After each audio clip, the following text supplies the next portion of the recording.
foi a Marcha das Ocupações ao Tribunal de Justiça, que foi o dia em que teve uma decisão super importante para as ocupações.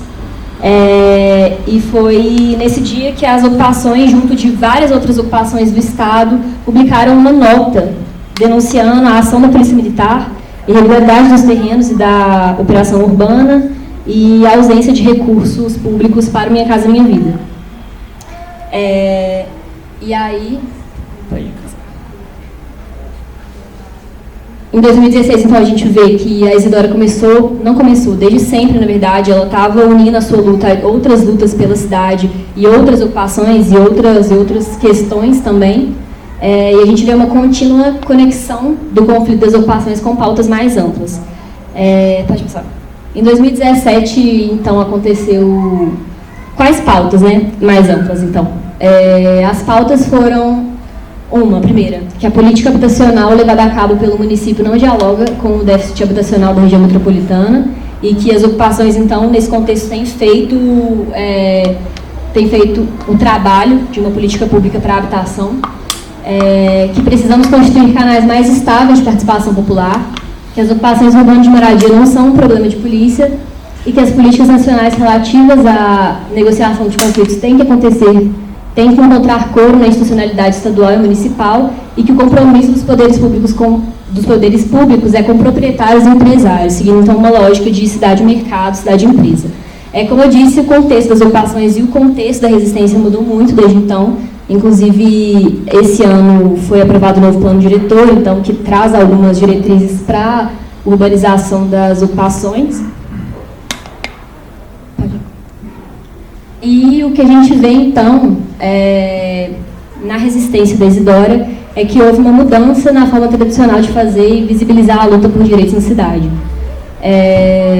A resistência da Isidora traz a dimensão da espacialidade urbana para o conflito, trazendo, então, algumas pautas como os diferentes modos de vida que existem nas ocupações, a multiplicidade de usos aplicados ao território, a dimensão reprodutiva do trabalho das moradoras de ocupação.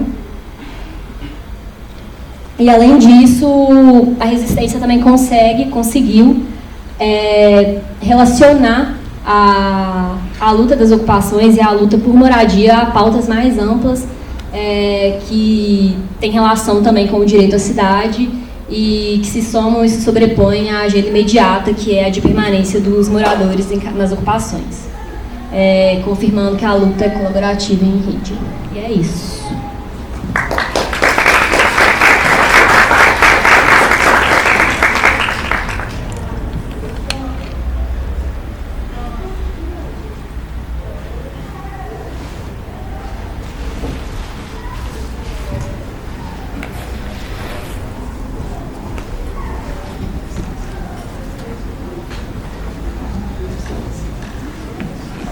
Bom, gente, boa tarde, tudo bom? Uma alegria estar aqui, assim, eu acho que dá continuidade à apresentação da Isidora. O trabalho da Dani apresentou muito a Isidora, eu acho que para fora da Isidora, né?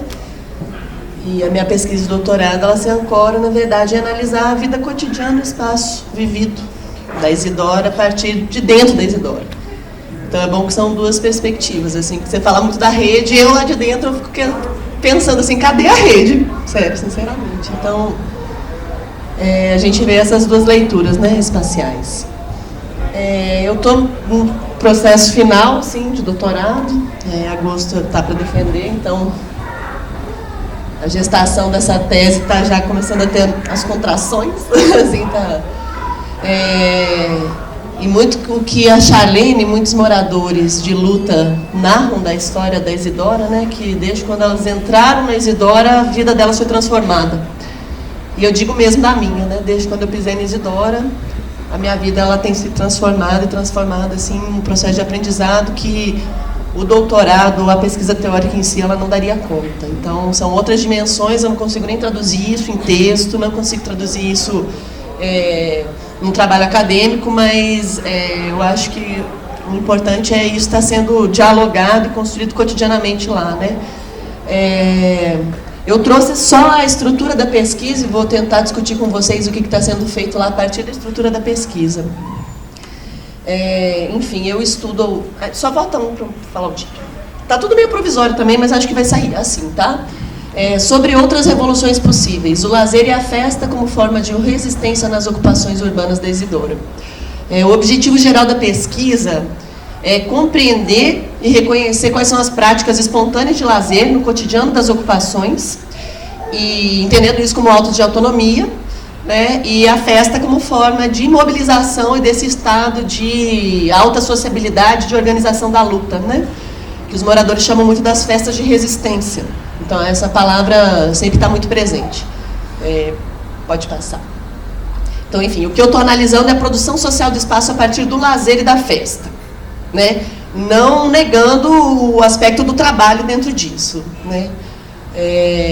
Na introdução, então, eu apresento o problema da pesquisa e a metodologia. O método que eu utilizo também é uma pesquisa, um cruzamento de métodos, né, de pesquisa etnográfica, observação participante, até acho que posso tentar falar uma participação observante, uma coisa que é muito mais participativa, assim, dentro dessa ideia de ação, reflexão, ação, e a pesquisação, né, ou também a gente pode até entender como pesquisa militante. E aí já me traz um outro ponto que foi, dentro do processo, até já tinha atuado em algumas outras ocupações, como a Novo Horizonte, anteriormente a Isidora, mas foi dentro do processo de assessoria na Isidora que eu me sinto assim na necessidade de me organizar organicamente no movimento, né? E militar de fato dentro das ocupações urbanas, né? Até porque eu sentia o espaço da universidade como um espaço muito limitador, porque eu queria estar muito mais lá do que só dentro da minha pesquisa ou como investigadora, né? E aí eu entendi que eu precisava de uma militância um pouco mais orgânica. Então, talvez entre dentro de um método de pesquisa militante, até começando a ver dentro da antropologia, eles começam a discutir isso dentro de uma pesquisa mais implicada. E eu entro na ocupação da Isidora primeiro pela Rosa Leão, em 2017, até bom essa sua narrativa, que ela vai até 2017, até abril de 2017, é no momento que eu aí começo a atuar, sem ser fora, né, como tecnopolítica, mas dentro, que é a partir do mapeamento dos movimentos culturais da Rosa Leão, que emergiam de lá, e da assessoria técnica para a construção do Centro de Poder Popular, que é o centro comunitário, lá da Rosa, né? Isso me fez ter uma presença no cotidiano do território, que eu consigo ter uma leitura do cotidiano que não é só a partir da assessoria técnica, né? Então, aí, a primeira fase da pesquisa, ela vai discutir a produção do espaço urbano e suas reflexões. Eu acabei fazendo como eu estou estudando bem a festa, estou fazendo uma orgia de referências bibliográficas, assim, sabe? Bem dionisicamente falando. E aí eu converso com vários autores, né? O Henri Lefebvre, Milton Santos também entra muito, né? E dentro da Marcelo Lopes de Souza, né? E aí a ideia da cidade como lugar privilegiado. Então, essa primeira leitura do planejamento excludente da cidade formal, oficial, né? Neoliberal, versus a luta pelo direito à vida urbana, né? Aí também eu senti um limite. Eu sempre falo de direito à cidade, direito à cidade, a gente vê um aspecto ainda nas ocupações da Isidora de uma vida ruro-urbana, né? Assim, eu estava lá semana passada, tem moradores à beira de um córrego que fazem ainda a rapadura da mesma forma que se faz há 50, 60 anos atrás, e reproduz a cidade que ele sonha dentro de uma ruralidade. Então, falar dentro da perspectiva da cidade como um centro, eu acho que é limitar um pouco do que é a luta pelo direito à vida urbana mesmo, né? Que não é só a moradia, não é só o teto. Então, é isso que a gente vem visualizando lá. E o contexto das ocupações urbanas, aí dentro de Belo Horizonte, Isidora, e agora houve uma mudança também, que o conflito da Isidora, ele traz à tona as 3 ocupações, Rosa Leão, Esperança e Vitória, mas a partir do processo de regularização fundiária, de negociação com o Estado, a Helena Greco volta, que foi a primeira ocupação, que foi em 2011, porque está começando a ter o cadastramento de saúde, o mapeamento das áreas de risco, e aí esse processo a prefeitura colocou as 4 ocupações, então a gente passa a reconhecer as ocupações da Isidora como 4, não só 3. Né? Helena Greco vindo antes, até porque já está compondo dentro de um núcleo das coordenações, né? Então a coordenação que antigamente tinha essas lideranças da Helena Greco, não estavam tão próximas da coordenação da Isidora, né, que são a coordenação das antigas 3 ocupações, os 3 movimentos e coletivo Margarida Alves. Agora, em 2018, ela volta. Tá? Então, a gente teve algumas reuniões de formação e discussão do REURB-S, de como é que essa mudança no processo de regularização, até é muito bacana, porque é uma próxima Dandara, né? Então, como é que a gente faz essa experiência para os moradores e os atores lá serem ouvidos, né, nesse processo de formação política, que está em total disputa, né? Eu acho que... obrigada. Eu acho até que a aprovação do plano diretor, a segunda instância que teve agora, foi muito reflexo da organização da Isidora, né? Quem foi lá na Câmara dos Vereadores e viu quem que era o povo que estava lá dentro, era os moradores da Isidora. Então, obrigada. Então, não dá para perder de vista essa organização aí da luta, né? Aí já começa uma conceituação da ideia de lazer mesmo, né? E que acaba agora no final sendo meio que desconstruída pela narrativa dos moradores, que eu entendo lazer não como um tempo do não trabalho, não como esse lazer pequeno burguês do direito trabalhista, né? Assim, ele vai muito além disso, né? O lazer como uma prática lúdica, espontânea, necessária na vida de cada um, né? Assim como o trabalho. Então, isso nos complementa dialeticamente. Então, trago à tona esses conceitos de lazer, né? Eu trabalho com 3 linhas, que a primeira é o jogo, o riso e a festa. Nessa ordem mesmo, o jogo que tem sentido da manifestação lúdica, né? E que aí tem autores muito na antropologia. Eu trabalho muito com o João Huizinga, que ele tem um livro que chama Homo Ludens. E ele fala que o nosso tudo é jogo para nós. O jogo é a base das nossas relações sociais e culturais. Então, o jogo, o lúdico, ele antecede o cultural. Isso aqui é um jogo. Né? Nós temos formas de jogar socialmente. Né? O riso como uma leitura de um ato de ambivalência, de desvio e subversão, assim, até algumas condições, né? Então, o Aristóteles mesmo fala do homo ridens, né? Que brincar, todos nós como seres humanos e todos os animais brincam, né? Se o cachorro brinca, o gato brinca. Agora o riso é puramente humano. E ele vem num ato aí de reverência tanto à vida quanto à morte, culturalmente, né?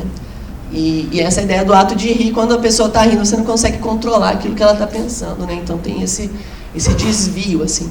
E a festa como esse momento do encontro e da alta sociabilidade, né? Ninguém consegue fazer festa sozinho. E, enfim, é um instrumento e um recurso para botar em cena a vida cotidiana da comunidade ali, né? Então a gente trabalha com esses conceitos aí, bem dentro da ideia até que o Lefebvre trabalha da festa como a luta de classes, né?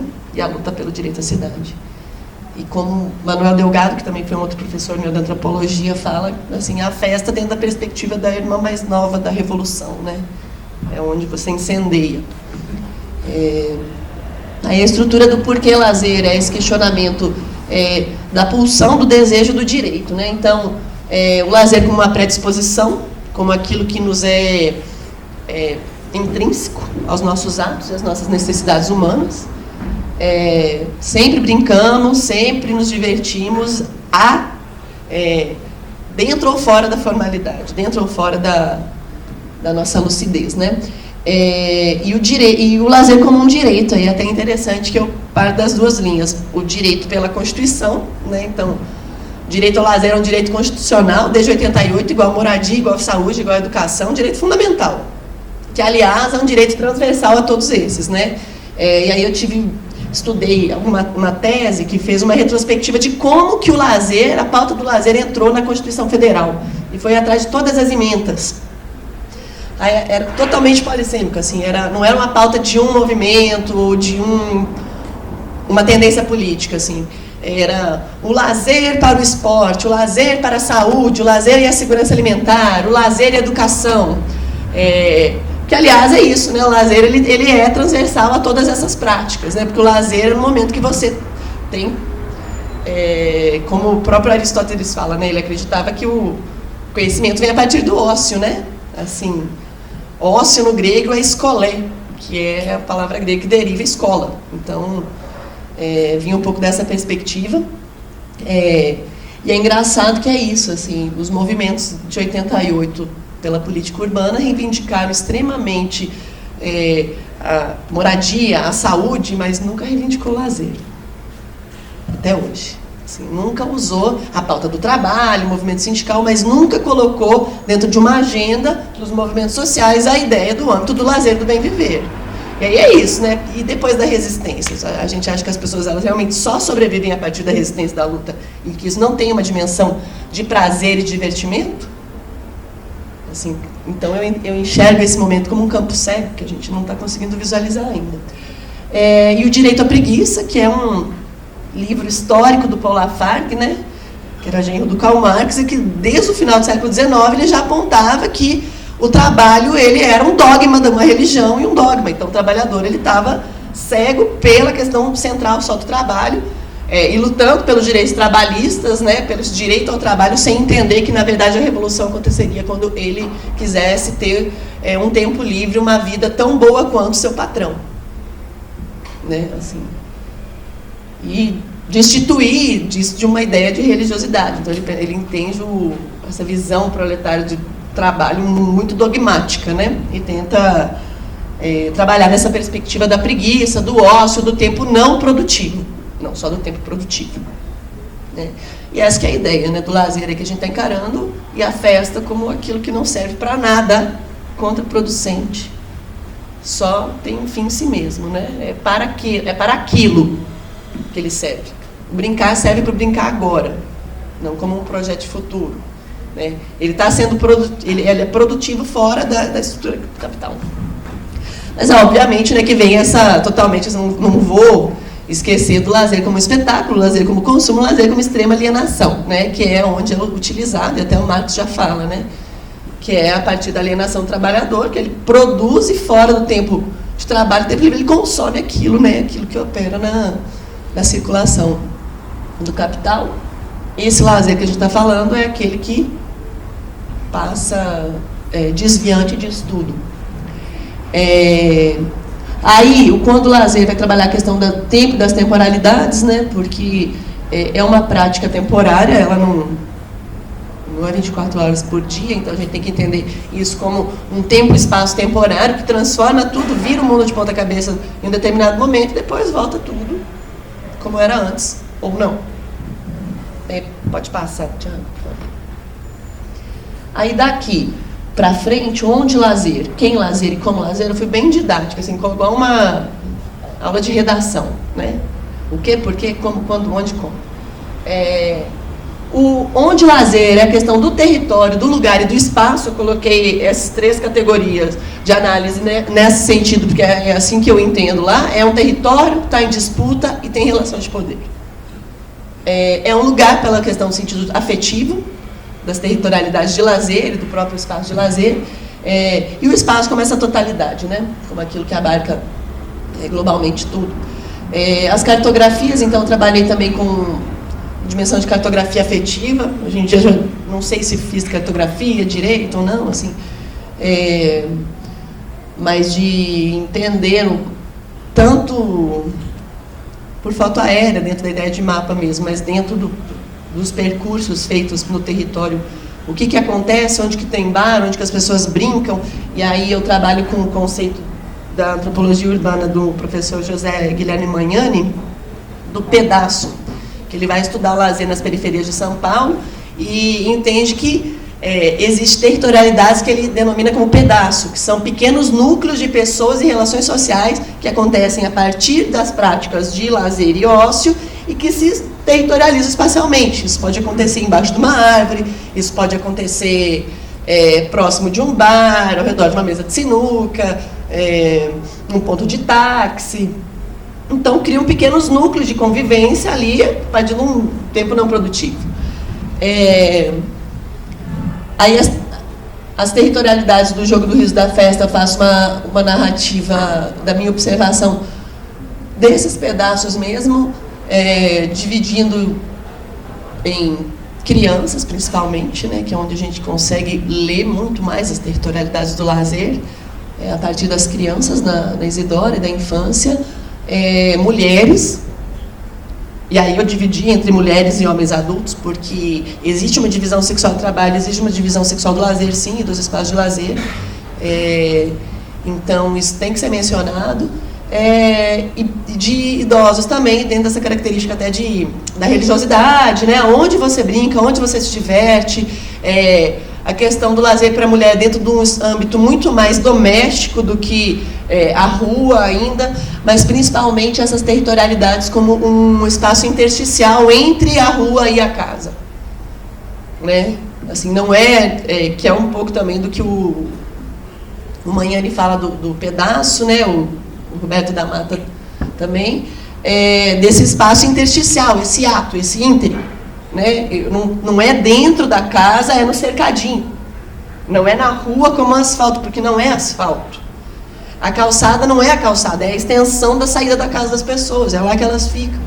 Né? Então, esse que eu estou até chamando pé da rua, pé da casa, é esse espaço que é intersticial, é onde as crianças brincam, principalmente, e as mães olham. Né? Então, obviamente, aí num plano de futuro, pensar em espaço de lazer para as crianças e fortalecer essas práticas de lazer para as crianças nos territórios das ocupações, é fortalecer o lazer das mães. Isso está claríssimo, isso assim está mais que dado.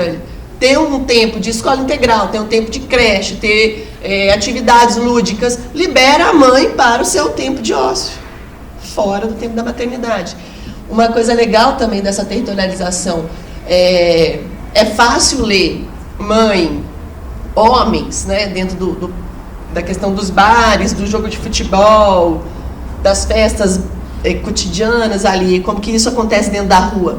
Mas os jovens, esse deslocamento do centro-periferia, também o jovem ele já não fica mais dentro da ocupação, né? Ele tem uma rede de amigos ali, mas eles vão para o baile funk, eles vão para fora, eles vêm para o centro, volta.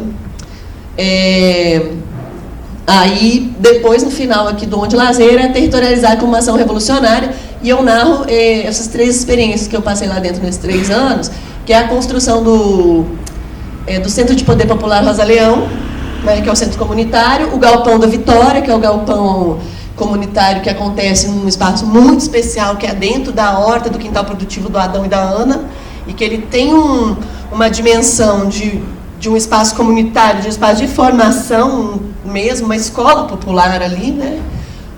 Que é muito, muito potente, assim, e tem características de espaço comum. E o parquinho, que a gente colocou o Parquinho da Vitória e a Vitória do Parquinho, né? Que a gente está fazendo um trabalho também de construção extremamente coletiva com os moradores de um parquinho ecológico numa área de nascente preservação no setor 7 da Vitória, que é o setor que tem menos adensamento.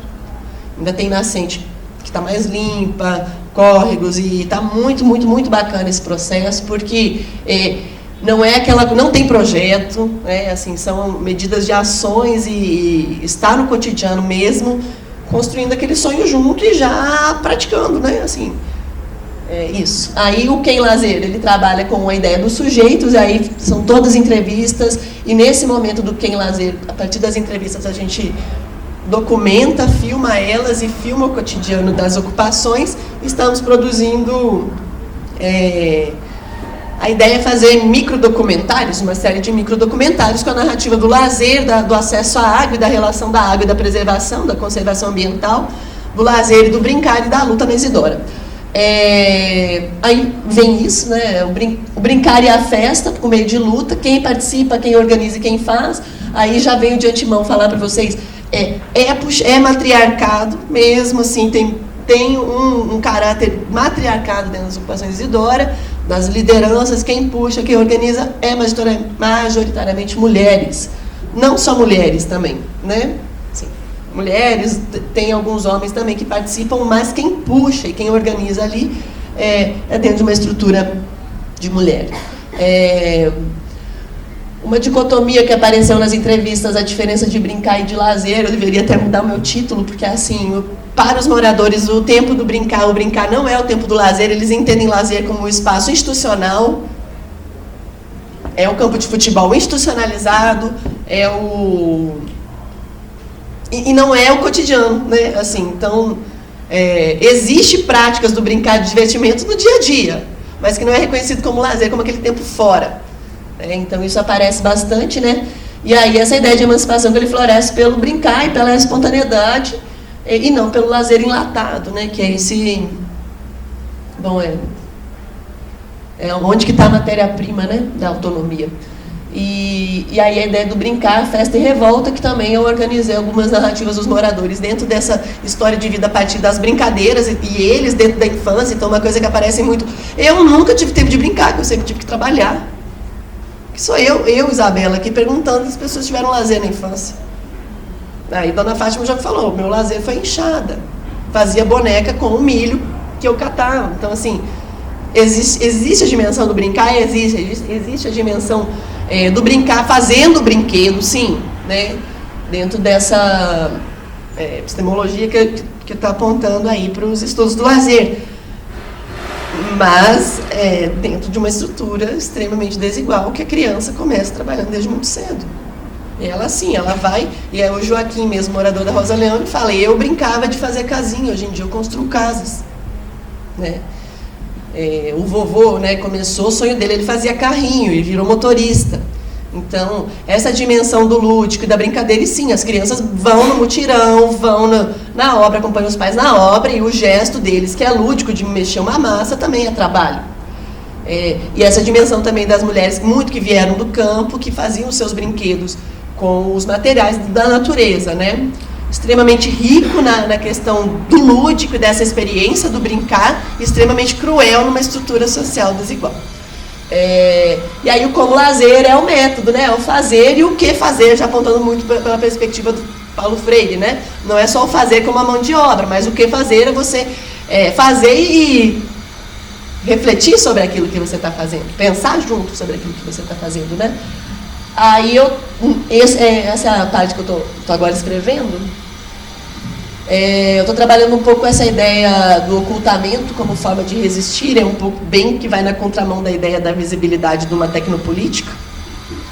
E eu tenho um pouco essa, não sei, assim tem a necessidade da visibilidade a partir do conflito, mas historicamente as comunidades, a capoeira, ou todas as práticas culturais que foram resistindo por um ocultamento, por um segredo, por aquilo que não se fala para o outro.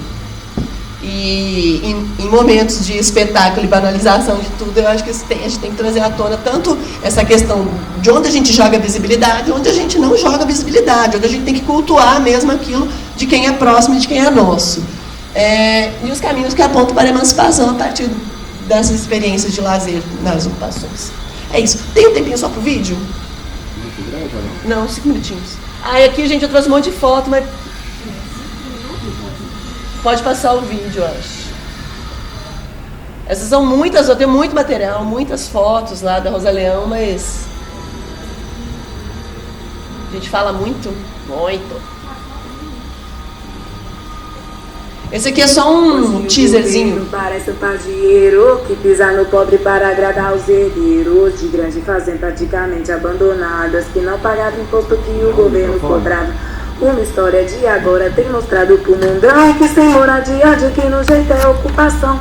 Vitória, Esperança e também Rosa Leão, que visando o despejo tem saído para as ruas, gritando bem alto que governa a culpa é sua, que tem fechado as portas sem querer nos escutar. Então a solução tem sido manifestar. Avisa lá, avisa lá, avisa lá, avisa lá. Avisa pro prefeito que o povão vai lutar. Avisa lá, avisa lá, avisa lá, avisa lá. Avisa os governantes que o povão não vai parar. Para nós ela é tudo, né? Ela é luta, ela é moradia, ela é sobrevivência, né? Isidora é luta, muita luta. E com essa luta vem luta e resistência, né? A resistência foi a fundamental de tudo, desse grande luta. Chegamos aqui no susto, fazendo a loninha aqui, um paiolzinho acolá. Mas agora, aos poucos, estamos conseguindo os nossos telhados de verdade. E agora, queriam tirar nós aqui? Não pode não, pai. Porque está guiando nossos passos. E é por isso que estamos na vitória aos 6 anos. Porque foi 1, 2, 3. E não foi só um começo, foi só as vitórias que nós estamos lutando por ela. Foi puxando aos pouquinhos dos vizinhos e fomos legalizando. Agora está chegando devagarinho, ficando mais forte.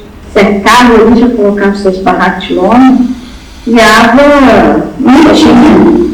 Aí tinha uma mina, né? E o pessoal viu aquela mina brotando água de lá, ainda era uma água. Aí a gente faz uma assembleia e na assembleia a gente está sempre conscientizando os moradores, né, a preservar os lugares, né, de meio ambiente, mina e tal. E o meu amor é esse. Que nós temos que cimentar. Como que vai cimentar? Eu gosto de terra, eu gosto de pé no chão, eu gosto de pisar, eu gosto de sentir a terra, eu não vou cimentar nada não, sabe? E isso vem remete à minha infância.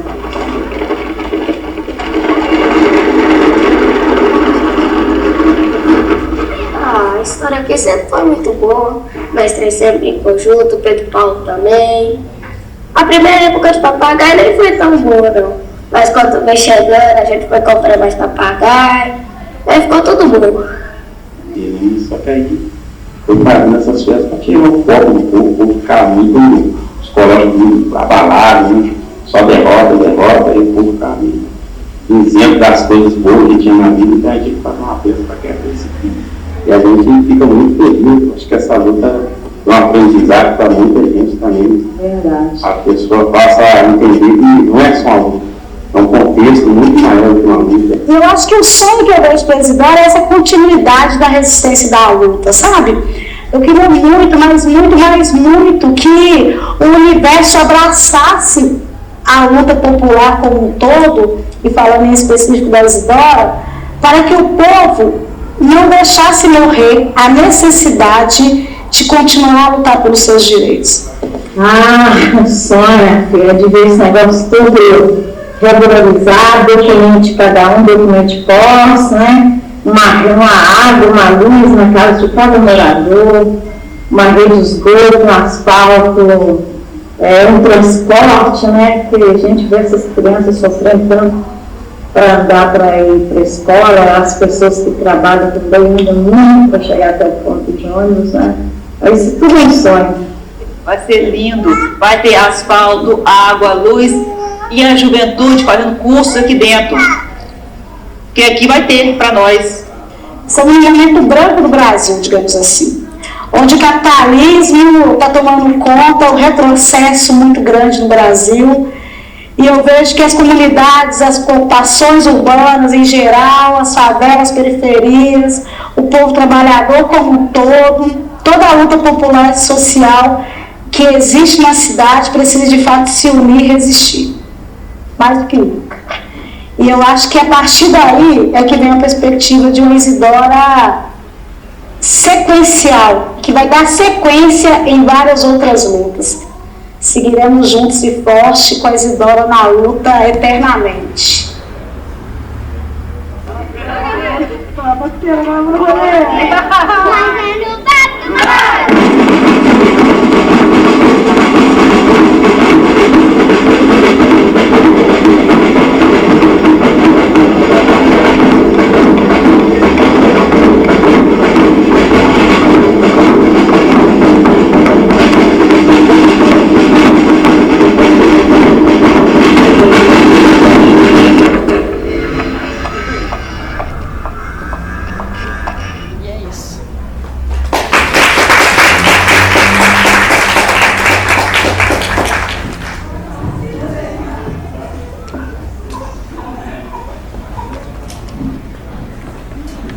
Gente, gostaria de agradecer a todo mundo que apresentou e está todo mundo aqui presente. Eu acho que esse espaço é muito mais para a gente debater, então não vou me alongar aqui. Eu só queria colocar algumas coisas que eu percebi que eu acho que revelam um interesse grande que a gente tinha em convidar essas pesquisas para poder apresentar aqui, é porque coloca em relevo uma ambiguidade, né? Acho que a palavra forte que pelo menos ficou para mim em todas as apresentações é que elas estão tratando de uma ambiguidade, né? A Bia, a gente discutiu muito o último capítulo, o quinto capítulo, que coloca uma série de angústias, né? E é muito interessante isso aparecer aqui porque mostra essa ambiguidade em que você tem, ao mesmo tempo em que a resistência se realiza, uma forma em que a forma mercadoria, a forma propriedade, ela se instala simultaneamente. Não tem um que prioriza o outro. Então, acho que isso é um dos pontos que a gente poderia aprofundar ao longo desse seminário. Da mesma forma, né, na fala da Lívia, eu acho que assim, a autogestão também ela é ao mesmo tempo isso que está se realizando na prática, mas também em espaços em que às vezes não são né, os lugares mais igualitários, homogêneos possível, por determinações outras, né, por determinações que estão alheias àqueles grupos de pessoas, mas que caem em cima deles. Da mesma forma, Dani, né, tem uma igualdade entre ruas e rede. Você teve durante muito tempo, dentro da tradição do pensamento, gente que priorizou. Rede não vai dar em nada, rede é tudo espetáculo, vamos ficar com as ruas. E depois uma onda, né, que veio da teoria que diz, não, as redes têm sim capitalismo cognitivo, então resistência cognitiva e tudo mais. Né? Então, acho que é muito legal mostrar que tem uma ambiguidade desses movimentos. E o trabalho da galera, eu acho super interessante, você coloca revolução no título, e me lembrou que a Revolução Copérnica, né, não foi uma... Parece, né, que a Revolução dos Astros, eles acabam voltando para o mesmo lugar. E não é esse o ponto aqui. Né? Eu acho que a Revolução Copérnica, que são os astros que voltam para o mesmo lugar, mas dentro de uma elipse. Então a grande sacação dele foi que os movimentos, os atos se movem como elipse, não como um círculo. O círculo tem um centro só. Né? A elipse tem 2 centros focais. Né? Então, se durante muito tempo a teoria crítica olhou para o trabalho exclusivamente como centro focal, né, acho que o trabalho da galera está revelando essa elipse que é a sociedade contemporânea, em que você tem um trabalho, mas também tem um outro ponto focal da mesma importância, essa ambiguidade, que é o âmbito do lazer. Bom, acho que essas ambiguidades são importantes para a gente poder pensar, né? Não é para usar o argumento de autoridade, mas para poder pensar junto com o próprio Karl Marx, que vai dizer que se, né, as coisas representadas dissessem por si mesmas, toda ciência seria supérflua. Então, que bom que tem ambiguidades, né, porque acho que é a partir daí que a gente avança. Então, aproveitando esse momento, passar a palavra para o público para a gente poder discutir um pouquinho. Vou chamar aqui para a nossa mesa sem mesa os apresentadores. Então, tem gente. E está aberto, eu faço inscrição, quem tiver interesse. Blocos de 3 perguntas, pode ser? Tá. Quem vai apresentar? É um comentário. Tá. Quem mais? Alguém já?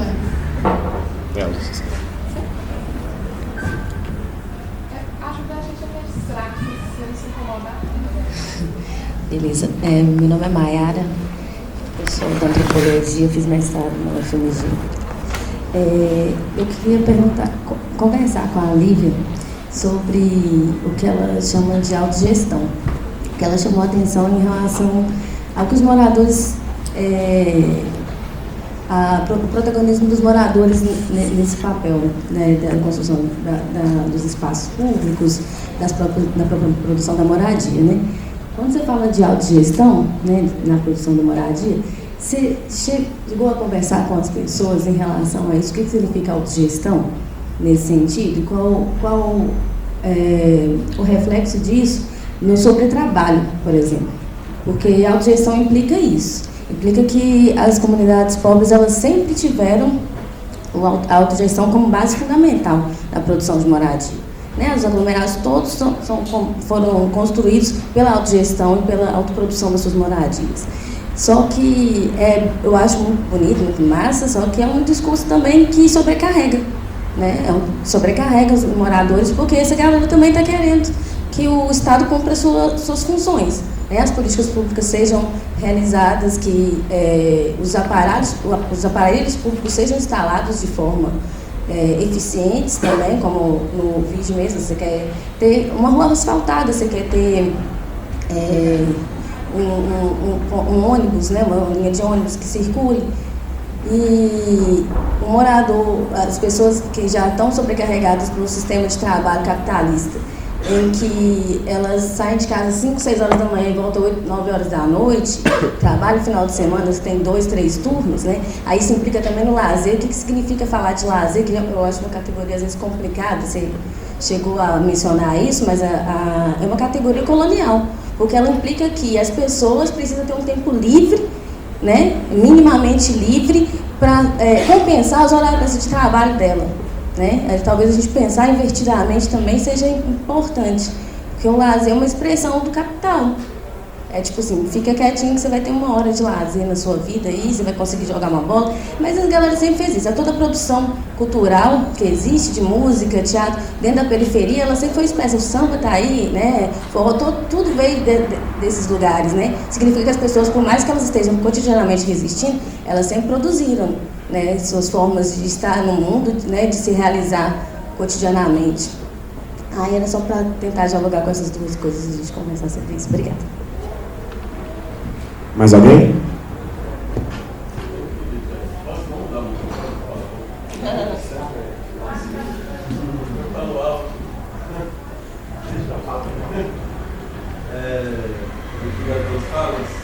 sobre isso, faço antropologia, sobre a BMB e da assessoria técnica da BMB que chama UPA. Eu queria, Lívia, muito parte da sua fala, você faz uma interpretação e uma crítica muito interessante sobre a dependência dessas assessorias dos processos de construção, seja lá do que for, nas ocupações. Né? E eu acho que é uma coisa que sempre tem que ser discutida, eu acho que amanhã vai ser discutido isso nessa assessoria. E eu acho que existe uma dependência, ao mesmo tempo que não existe, porque as coisas são tocadas sem assessoria, o tempo inteiro, a maioria das coisas. Né? Mas também, quando tem, existe uma dependência que ela é pontual, inclusive. Né? Às vezes a assessoria vem, faz o trabalho e vai embora. E aí, criar essa relação é uma coisa muito complicada. Eu acho que a nossa assessoria do UPA, ela surge enquanto esse processo conjunto. Eu acho que quando você fala da assessoria, vai ser esse momento que tem que ser mais orgânico. Né? Por isso, a MLT criou uma assessoria interna que também une saberes diferentes. Que a gente falou do saber técnico também, entender que tem saberes outros, saberes vários, né? E esse técnico também são vários. Assim. Então é composta tanto por moradores, tanto por coordenadores, tanto por gente da universidade, de apoiadores. E aí a comunicação, quando você coloca que ela é só feita por apoiadores, não é assim, a assessoria não é só de apoiadores. As pessoas constroem a comunicação e constroem as casas, também fazem parte do movimento, também são moradores. E eu acho que existe uma sobreposição das coisas. Tipo assim, o coordenador, por ser coordenador, ele ainda é morador. Né? E a gente não pode separar essas duas coisas. Quando o coordenador vira o coordenador, ele é alguém mais importante, pode até ser uma questão de tomar de posições, de decisões, assim, talvez ele está em outro lugar. Mas ele continua sendo morador. Eu acho que às vezes a gente esquece quando vê um militante falando super bem, aí a gente acha que é um militante da esquerda formado, assim, não sei o quê, mas é um morador, sabe? E essa pessoa continua sendo morador. E aí, para continuar, aí eu acho, desculpa, mas eu acho errado quando você fala das poucas discussões que tem. Assim. Porque eu acho que as regras militaricistas, como você bem disse, assim, sobre histórico, elas são discutidas. E existem vários amplos processos de conversa, de debate, de reformulação das coisas, de autocrítica. Assim. E tanto os projetos e o pertencimento das pessoas nos projetos e nas ocupações, ela também tem espaço para ser discutido, para ser construído juntos, sabe? Os processos não são feitos de cima para baixo, assim, existe uma discussão entre moradores, apoiadores, entre a assessoria, a coordenação. Esses espaços são construídos e essa presença do movimento, na minha opinião, eu acho que ela é muito importante. Muito do que a Beatriz estava falando, acho, nas últimas delegações finais do último capítulo, assim, você falou, né? De como que a gente pode barrar esse avanço neoliberal em todos os cantos. Assim. Eu acho que isso é um desafio para todos os movimentos, para todas as ocupações, né? Que é muito difícil, acho que ninguém tem uma forma, uma solução. Mas eu acho que a presença do movimento organizado, com coordenação, que discute ali na base do território, pode ser fundamental. Assim.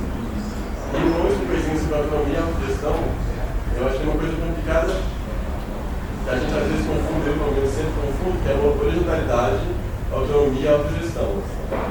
E os processos de coordenação também, hierarquização, acho que essas coisas a gente... Nossa, discussões e ocupações há muitos anos que vem todo mundo discutindo, né, eu acho que a gente tem que aprofundar ainda mais nisso. Assim. O que é hierarquização, o que é autonomia, o que é autogestão, porque às vezes embaralha as coisas e fica usando umas coisas que são várias vezes não tem caminho, a gente não vê o horizonte, não vê na realidade, sabe?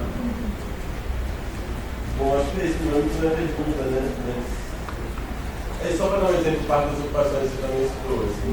É um processo que está sendo feito pela assessoria, pela coordenação do movimento, com outros grupos de apoio da universidade, com os moradores, fazendo mobilização para eles participarem. É um processo super complicado, que vai demorar, mas ele está sendo construído de uma forma, acredito, democrática e com participação. Né? Com a escola do bairro, né, com professores das crianças que moram, com técnicos ocupados, que estavam no território de uma maneira, são várias formas de bairro. Eu ainda acredito, mesmo que o mais do Estado é autogestão, é autonomia e é participativo. Mais alguma? Tem espaço para mais uma? Bom, então eu vou fazer então. Bia, a gente conversou muito, né, durante o seu processo e o meu processo de doutorado também, mas tem várias coisas que a gente parece que não consegue fechar, né, e às vezes, bom que tem essa angústia, esse incômodo, eu acho que movimenta, né? Mas quando você fala, teve um determinado momento que você fala da força capital que continua entrando nesse espaço, tem resistência, o Cris lembrou aqui agora, eu lembro muito de um teórico alemão, o Alfred Sonrettel, que, bom, ele, no horizonte de expectativas decrescentes da época dele, né, que era a década de 30, na Alemanha, que era bem decrescente, ele acabou se matando, mas escreveu uma obra antes disso muito interessante, e aporética, no sentido em que a pergunta era assim, pensa numa coisa que não existe, né? É impossível. As nossas formas do pensamento, de certa forma, já são condicionadas por formas sociais, né? E com isso ele coloca um problema. Se a forma mercadoria aparece como um fato social total, né? O que significa pensar fora dessa forma mercadoria? Né? Então ele chega numa aporia, num caminho sem saída. Bom, não tem o que fazer. Né? A forma mercadoria convertida no espetáculo da política é o nazismo. Bom, estamos revivendo esse processo de certa forma. Eu queria que você comentasse um pouquinho assim, o que você vê de saída, já que o Rosal Reta não via, se você vislumbra alguma coisa. É isso. Bom. É só uma pergunta, e eu esqueci seu nome, te peço desculpa, você que está na cadeira. Daniela, tem como você me explicar melhor por que você qualifica como tecnopolítica? O que é? Por que você qualifica esse processo de resistência como tecnopolítica? Assim? Porque eu acho que às vezes a política, a gente entende que todos esses processos são políticos, claro, mas às vezes aprisiona a nossa forma de pensar, assim. A gente coloca o apodo, né, a qualificação política às coisas, e eu não sei se é só pelo campo da política que a gente tem que enxergar isso. Assim. Digo isso porque assim, uma das coisas que a gente pouco enxerga, eu acho, no trabalho é a economia. Exato, existe economia política, né? Essas coisas se misturam. Mas assim, eu queria entender por que de chamar esse tipo de técnica audiovisual. Se eu entendi, desculpa, às vezes eu entendi mal, e por isso que eu estou perguntando. Por que chamar isso de tecnopolítica? Só para entender melhor, porque eu não conheço o conceito.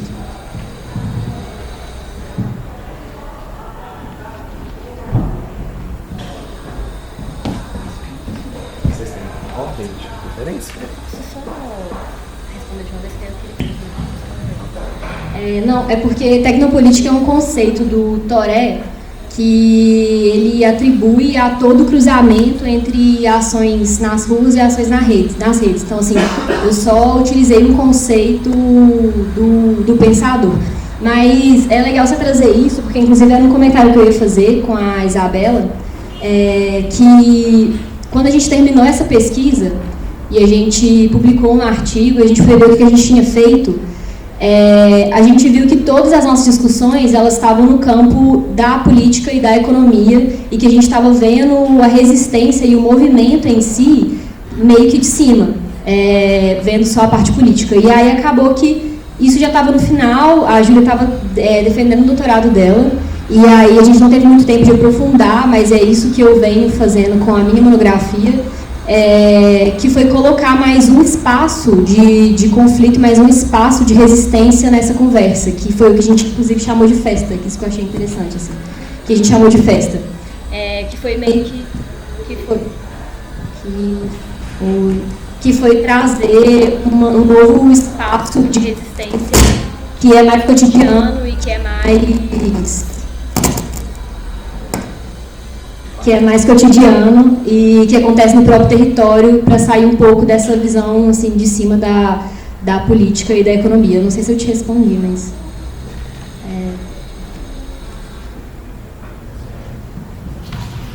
bom, comentamos, né, sobre os comentários, assim. Qual que é o seu nome? Desculpa. Cris, nossa, eu absolutamente, assim, concordo com tudo que você falou. Acho que se na minha fala tiver, não sei, se eu tiver dado a entender, assim, que o movimento não tem importância, preocupação, nossa, vocês me desculpem, vocês desconsiderem isso, porque não foi absolutamente o que eu quis dizer, assim, porque o movimento, a ocupação, ela nasce, né, com o movimento, assim, o movimento que organiza, então eu reconheço, assim, nossa, total, a imprescindibilidade, assim mesmo, do MLB para o território, né, mas o que eu quis dizer, assim, é porque nas conversas, assim, com o Léo, assim, ele sempre falava, o parque do movimento, do MLB, a creche do MLB, então acho que, assim, eu acho que seria interessante essa mudança na chave do discurso, sabe, assim, não significa que, é claro, que a ideia, que a proposição ela não seja de interesse de todos, que não tenha democracia ali, que não tenha participação ali naquela proposição e tudo mais, né? Mas eu acho que mudar essa chavinha do discurso, ela também abre espaço para outras coisas na prática, sabe? Assim, é uma coisa simbólica, assim, né? Você chegar e dizer assim, uma proposta pensada em conjunta com os moradores, né, do que se chegar e falar uma proposta do movimento, né, eu acho, assim, absolutamente super importante, assim, né, que haja essa organização interna, se não houvesse coordenação, se não houvesse essa coesão social, assim, interna mesmo garantida pelo movimento, a ocupação, de fato, né, seria outra coisa. Às vezes não seria uma ocupação, não teria essa coisa da luta, né, da resistência, enfim. Então, só esclarecer isso, assim. E outra coisa, essas coisas da regra, né, que você falou, não, as regras elas são constantemente discutidas e tudo mais.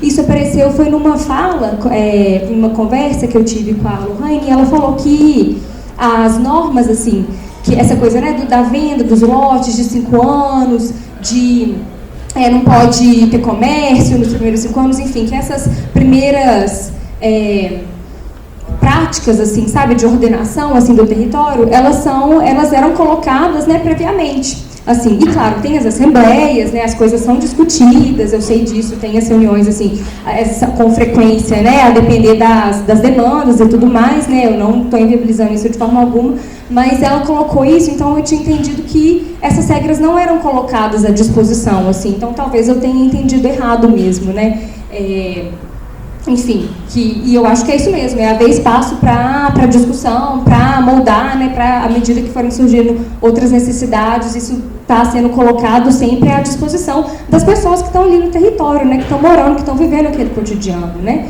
Então, enfim, não sei se eu respondi, sei lá. Mas, e qual que é seu nome? Maiara. Nossa, deixei cair. Maiara, então, é complicado isso mesmo, né? Porque essa coisa de autoconstrução, autoprodução, mutirão, autogestão, enfim, tá embutido, né? Tá imbuído do sobretrabalho, né? Assim, que essa lapidação, assim mesmo, né? Essa precariedade, assim, que é maior ainda em cima dos trabalhadores, né? Das pessoas que estão ali construindo, produzindo seus próprios locais, assim. Mas ao mesmo tempo tem essa ideia, né? Existe essa compreensão, assim, também de que esses processos coletivos, assim, de produção, de moradias, eles também permitem essa coisa da organização, de resistência, assim, da organização das bases, de fortalecimento político. Então, assim, é uma contradição mesmo, né? Eu acho que a a coisa não tem muito uma resposta, né? Eu super acho que a gente tem que discutir mais isso. A autogestão por si só, né? Você colocar realmente as pessoas já estão trabalhando, nossa, exaustivamente, assim, dias de semana, fim de semana, colocar mais esse peso nas costas das pessoas, eu acho complicadíssimo, mas é a possibilidade que está colocada, assim, a essas pessoas e essas pessoas abraçam isso, né? E realmente é complicado, mas é uma contradição, assim, em termos, né? Você tem autogestão que existe a garantia da moradia, as pessoas dessa forma estão conquistando a moradia, mas elas estão também se sobrecarregando, né? Então, acho que isso tem que ser mais discutido, assim. Eu não tenho, né, uma resposta, assim, definitiva. É uma contradição mesmo que está colocada, né? Enfim, acho que tudo bem. Bom, vou pegar o gancho aí no mutirão, na autogestão, não no mutirão. Mas é que eu participo muito de mutirão e eu entendo também o aspecto do lazer dentro do mutirão, né? Como um sobretrabalho também, mas eu acho que não dá para... assim, até dentro dos movimentos de moradia, a nossa ideologia foi enxergar o mutirão, a autogestão de uma forma muito utilitarista também, né? Assim, para fim de, para funcionar, assim, né? Existe uma constelação de coisas sociais, comunitárias que acontece ali que não está sendo visualizada. Agora também, se você falar do lazer como um termo colonizador, eu acho que é um pouco da contradição, assim, desse termo, mas também seria esvaziar o conceito do lazer, né? Existe a história dos estudos do lazer desde o final do século XIX até os anos 70, sim, que enxergava essa categoria de análise como uma categoria de luta trabalhista e não trabalho, mas não só. Então, existe vários campos de discussão do lazer dentro do Brasil que aumentou muito a partir da Constituição Federal. Então, entrar para a Constituição impulsionou outras discussões a partir do direito do lazer que eu não consigo enxergar só como o não trabalho. Eu acho que alguns autores ainda trabalham assim, mas isso já vem mudado muito, né? Tem uma perspectiva muito mais fenomenológica, ou de entender isso a partir dos gestos e de outras formas de relação que não tão endurecidas, assim. Então, mas eu também acho que ainda é um limite, né? E não só essa categoria de análise é colonizadora, como qualquer pesquisa aqui é colonizadora, né? Assim, ainda hoje. Por mais que a gente tente se reconstruir, a gente tente dissolver ou mudar muito nossas posturas como investigador, ainda a gente é colonizador aí, ainda tem ocupações como objeto de estudo em grande parte, então acho que não só uma categoria de análise, como qualquer outra. Mas eu não enxergo o lazer como isso, como um termo, basicamente, o não trabalho ou a exploração do trabalho a partir do consumo. Eu acho que talvez seja muito mais ligado à questão do lúdico, do brincar, né? Que até tem um grupo de estudos do lazer ali na educação física, que é muito famoso, que eles trabalham com as categorias tempo e espaço, manifestação cultural e atitude lúdica. O tempo e espaço, a gente está falando de tempo de trabalho e de não trabalho, mas não é só isso. Então, são outras interseções que aparecem dentro dessa discussão. Mas o senso comum ainda vê dentro de uma estrutura institucional, né? E aí é isso, assim, o meu lazer, não temos lazer aqui na Isidora, sendo que se produz lazer cotidianamente, né? Se vive lazer, se pratica lazer cotidianamente. Então, acho que e a pesquisa, o legal desse diálogo com os moradores é essa reflexão mesmo, né? Conjunto, assim, que vem acontecendo. E outra dimensão que eu não falei, mas é que para os moradores a ação direta é tempo de lazer e tempo de divertimento. Então, e é o que eles sentem falta, assim, são as marchas, a ocupação da prefeitura, tá lá na narrativa, tem muito sofrimento, mas é um momento de lazer, né? E as lideranças também, esse momento fora do âmbito doméstico, quando elas vão para a reunião da mesa de negociação, quando elas fazem ocupação, fazem assembleia, é um momento também que não está como um momento de trabalho sobre trabalho, mesmo que a gente veja que também é mega trabalho de liderança, né? Então, é tentar romper um pouco essa dicotomia, sabe? Não é um não trabalho, assim, é uma outra coisa, são outras coisas. E aí eu também, como lazer, eu vinha muito com a ideia de autonomia e autogestão e que eu romantizava muito isso, assim, sabe? Autonomia a gente tem que ter para o nosso lazer, para brincar mesmo. Agora, para produção de cidade, tem que ter, eu acho que a horizontalidade ela ainda, e a autogestão ainda é muito romantizada. Assim. Eu mesmo estou me questionando isso muito, assim, é muito potente, mas ainda dentro dos seus limites. É isso. Bom, a minha resposta para o Thiago é não sei. Obrigada, gente, foi ótimo. Não sei mesmo. É muito difícil você pensar em romper com um modelo tão forte, né, que é esse modelo capitalista, neoliberal, é muito complicado. Eu acho que a gente chama de reforma urbana não é à toa, né? Não é uma revolução urbana, é uma reforma urbana. Então, existem meios paliativos que eu acho que os espaços de ocupação eles precisam prezar por isso, né? Então, citando novamente o William, que está ali, as militâncias elas têm uma janela, né? Um espaço de uma janela onde você consegue promover um espaço coletivo de formação e tudo mais. Então, eu acho que dentro eu acho que o principal nesse momento é tentar estender esses tempos, né, de formação para o máximo possível, mas já pensando nessa experiência que é o Estado chegando nas ocupações e esse cuidado que a gente tem que ter de entender que é um processo realmente muito paradoxal, porque a gente pede isso em alguma medida, né? O vídeo que a galera trouxe mostrou isso perfeitamente, assim, as pessoas, elas pedem água, elas pedem luz, e nada mais justo, né?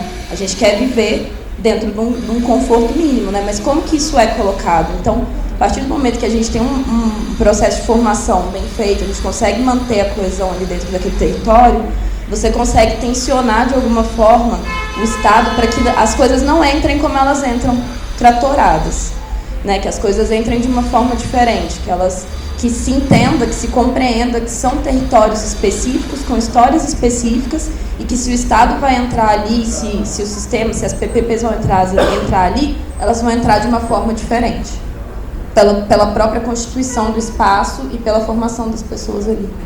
Então eu acho que é isso, assim, é um reformismo, assim, ainda não há muito o que ser feito, não tem uma resposta não tem uma saída para isso, mas eu acho que esse é o começo, assim. Gente, a gente tem 15 minutos para outra mesa, mas talvez mais uma perguntinha, algum esclarecimento, a gente tem o tempo, se alguém quiser fazer. Bom, então vamos dar esse intervalo. Então é bom que já que no mesa inteira a gente tem intervalo, a gente dá um intervalo para a próxima, que começa às 4 horas. Até logo.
Você vai ter que fazer um debate muito mais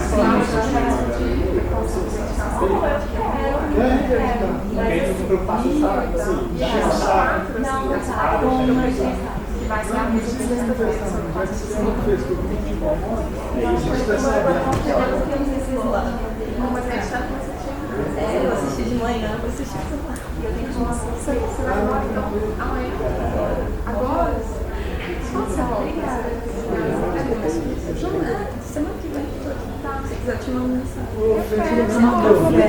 É só.